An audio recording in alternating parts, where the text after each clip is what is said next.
Habib Rizik sudah modar. Habib Rizik mati. Habib Rizik kesambar petir. Habib Rizik sudah qaid. Assalamualaikum warahmatullahi wabarakatuh. Teman-teman, kita bertemu kembali di channel Cahaya Hidayah. Nah teman-teman, jadi di video kali ini saya akan membagikan video mengenai Bapak Rizik Syihab kembali. Jadi ini adalah lucu ya teman-teman. Ini ceramah tapi malah curhat kepada jamaahnya di Aceh teman-teman. Jadi saya sudah pastikan Bapak Rizik Syihab ini hanya ingin mencari simpati warga Aceh yang katanya dizolimi lah, yang katanya ya Habib ini dibenci lah. Namun ya teman-teman, jangan mudah ditipu oleh omongan-omongan Bapak Rizik Syihab ini. Apalagi dengan masalah nasabnya. Pokoknya Ba'lawi ini bukan cucu Nabi Shallallahu Alaihi Wasallam, melainkan adalah cucu Mang Ubed. Nah seperti itu teman-teman. Jadi saya sering sampaikan di video ini bahwasanya Ba'lawi ini bukan keturunan Nabi Shallallahu Alaihi Wasallam, dan ceramah-ceramahnya isinya hanya memprovokasi seperti Bapak Rizik Syihab ini. Jadi nggak ada adem-ademnya sama sekali, isinya hanya mencaci maki. Nah seperti itu ya, jangan mudah kita itu dibodoh-bodohi oleh mereka ini. Mereka hanya mencari mukibin baru. Oke, kita langsung saja, mari kita simak videonya. Saya sepulang dari Saudi Arabia, saudara, saya sakit batuk seperti sekarang ini, batuk, badan agak meriang. Saya berobat di rumah sakit Ummi, rumah sakit Islam di Bogor. Begitu saya baru masuk rumah sakit sehari, buzzer-buzzer piaraan Jokowi, saudara. Saudara, ini buzzer-buzzer, dia bikin meme, dia bikin berita di medsos. Apa isinya? Habib Rizik sudah modar. Habib Rizik mati. Habib Rizik kesambar petir. Habib Rizik sudah qaid. Dibuat filmnya, saudara. Banyak ulama-ulama di berbagai daerah bingung bener apa enggak. Mereka teleponlah saya punya menantu, Habib Hanif Al-Attas. Habib, bagaimana keadaan Habib? Habib Hanif jawab, nggak ada apa-apa, baik-baik saja, lagi dirawat. Ada lagi telepon dari Jawa Timur, ada lagi telepon dari Kalimantan, ada lagi telepon dari Aceh, ada lagi telepon dari Palembang, dari mana-mana. Nah akhirnya saudara Hanif berinisiatif minta izin nama saya. Abah mau minta izin, ini yang telepon banyak, Mbak. Ini masuk ke HP nih, yang nanya banyak. Boleh gak Hanif bikin rekaman video dikit aja, cuman ngabarin supaya para ulama tenang, Abah sehat walafiat. Saya bilang boleh, silakan bikin, sebar. Dibikin sama Hanif. Assalamualaikum warahmatullahi wabarakatuh dan seterusnya. Kami kabarkan kepada semua bahwa abah saya, mertua saya Habib Rizik dalam keadaan baik-baik saja. Setahun di penjara gara-gara ngomong baik-baik saja. Setahun di penjara, saudara. Apa kata jaksa, apa kata polisi, apa kata hakim? Ini kan Habib Rizik lagi di rumah sakit. Habib Hanif bilang baik-baik saja, berarti Habib Hanif mau bohong. Ngebohongnya itu tingkat nasional. Satu Indonesia jadi gaduh gara-gara Habib Hanif setahun di penjara. Masya Allah. Saya lanjutin lagi, saudara. Begitu saya dirawat, diganggu terus. Nanti ada tentara datang, nanti ada polisi datang.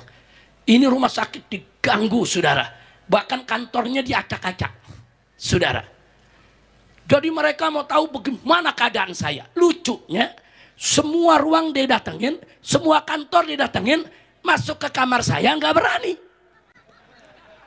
Nah kan saya dirawat di kamar, masuk aja ke kamar saya. Masuk itu tentara sama polisi, nggak ada yang masuk. Mereka hanya ingin bikin ini rumah sakit nggak aman, supaya saya diusir, saudara. Saya tahu diri. Jadi begitu hari itu darah saya diambil, saudara, untuk pemeriksaan laboratorium. Saat itu pemeriksaan COVID nggak kayak sekarang. Sekarang 5 menit udah ketahuan. Saat itu 3 hari baru ketahuan, saudara. Dibawalah darah saya ke Jakarta. Rumah sakit diganggu terus. Diganggu sama wali kotanya yang sekarang jadi wakil Mendagri. Ya, jadi Wamendagri, saudara. Nah sekarang begitu diganggu saya nggak enak hati. Saya temuin yang punya rumah sakit. Saya telepon, saya minta ketemu. Saya bilang, terima kasih ya Akhi, antum udah rawat Anda di sini. Tapi mendingan Anda pulang. Oh kenapa Beb? Ini kan hasil pemeriksaan darah belum ada. Laboratorium ini laporannya belum ada. Anda nggak enak, dia ngeganggu begini. Di sini banyak pasien, ada ibu hamil yang mau beranak, yang lagi cuci ginjalnya, saudara, cuci darah. Saya nggak enak, udahlah saya pulang. Tapi hasilnya nanti kalau udah datang hasil, kirim aja ke rumah. Nah begitu saya mau pulang, yang punya rumah sakit minta testimoni. Habib boleh gak ada testimoni? Rekaman dikit aja buat rumah sakit kita. Boleh, saya bikin rekaman. Assalamualaikum warahmatullahi wabarakatuh. Terima kasih kepada rumah sakit bla bla bla. Terakhir saya bilang kepada seluruh umat, tolong doakan kami. Alhamdulillah saya saat ini dalam keadaan baik-baik saja. Dituntut 6 tahun penjara. Gara-gara baik-baik saja, saudara. Gara-gara baik-baik saja. Saya dituntut 6 tahun penjara, vonis 4 tahun penjara. Saya banding terus sampai kasasi di MA, saudara. Baru turun jadi 2 tahun. Itu pun setelah 2 tahun saya keluar, saya jadi tahanan rumah selama 2 tahun lagi, saudara. Nggak boleh keluar dari Jakarta. Nah, sekarang yang ingin saya garis bawahi di sini, baik-baik saja. Kok bisa ya dipidanakan? Nah, teman-teman yang dimuliakan oleh Allah Subhanahu wa taala. Jadi pertanyaannya, kapan ya mau tes DNA? Nah, teman-teman, tadi yang katanya ya sampel ataupun darahnya Bapak Rizik Syihab ini kan dibawa ke laboratorium. Wah, itu cocok kalau untuk diteliti ya teman-teman ya. Darahnya itu, apakah darahnya ini, DNA-nya ini bersambung pada Rasulullah ya teman-teman. Ini semestinya harus diambil itu sampel darahnya teman-teman. Namun ya sampai saat ini Bapak Rizik Syihab ini ya masih bisa membuktikan bahwasanya Bapak Rizik Syihab ini adalah keturunan Nabi Shallallahu Alaihi Wasallam. Ya, isinya hanya seperti itu, teman-teman, ceramahnya. Ini ceramah malah curhat. Ya.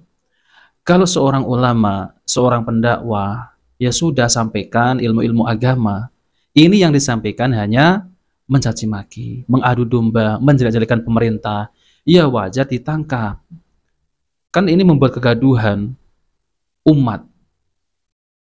Ya wajar saja ditangkap, diamankan. Kalau nggak diamankan, tidak ditangkap, nanti ini malah makin merusak. Tapi alhamdulillah ya teman-teman ya, mengenai Habib-Habib Alawi yang ada di Indonesia ini, itu sudah mulai banyak orang ataupun kaum muslimin ini yang sadar bahwasanya mereka ini nasabnya itu tidak bersambung kepada Rasulullah SAW. Mungkin kalau dulu ya masih banyak yang membela Bapak Rizik Syihab, tapi sekarang sudah kelihatan mulai sepi.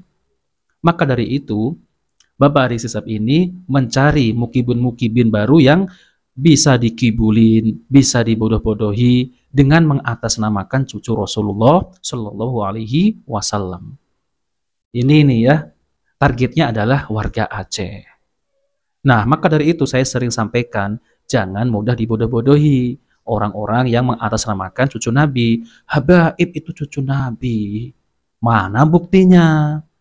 Coba verifikasi, apakah benar Habib ini cucu Nabi? Oh benar, ada kitabnya, itu di Robido, ada silsilahnya. Mana buktikan kitab nasab dari abad keempat, kelima, keenam, ketujuh, kedelapan, kesembilan. Oh, ternyata ada dari abad keempat, ternyata diteliti oleh Kiai Imad palsu. Nah, maka dari itu teman-teman ya, kalau dulu memang Bapak Rizik Syihab ini masih banyak pengikutnya, masih banyak sekali. Pokoknya Habib itu mulai dari As-Segaf lah, Al-Muhdor lah, Al-Idrus, Al-Atos, Al-Habsyi, itu semua adalah dari kalangan klan Ba'lawi, bukan cucu Nabi. Kalau mereka berceramah tentang mengenai ilmu-ilmu agama, tidak masalah. Tapi kalau ceramahnya isinya hanya memprovokasi, mengadu domba, maka itu harus kita jauhi. Maupun itu keturunan Nabi yang asli ya, apalagi yang palsu harus kita jauhi teman-teman. Karena apa teman-teman? Karena isinya hanya mengadu domba umat.